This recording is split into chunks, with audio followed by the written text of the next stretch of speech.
I think we're at the stage now of actually looking at the feasibility, really. Of course it's real, of course everybody's enthused about it. The stage of the process is at the moment now is we have to commission a feasibility study. We have to look at whether the country can handle this. As part of that, obviously, we have to look at the number of venues, which is obviously the most important aspect of it.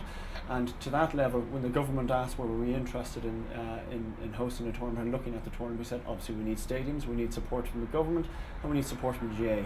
The first stage of that support from the GA is to allow them to go through their own internal processes to find agreement that they can release further grounds to be used for a possible bid. Well, if you look at the last tournament in New Zealand, had 133,000 supporters travel to the country for the tournament.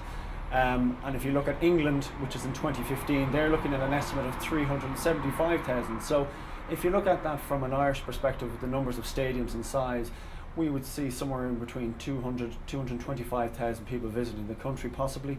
And if you looked at it in monetary terms from an actual impact on the economy, somewhere between 400,000, 500 or 400 million to 500 million could possibly be coming into the economy, and that could be higher.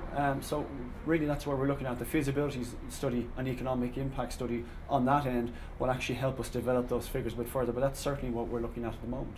I think obviously after the games were played in Croke Park, there was a lot of creating relationships and friendships as well, and cooperation. Of course, we're all competing for the hearts and minds and participation in sport, but we always see there's a massive crossover in sport in Ireland at any level.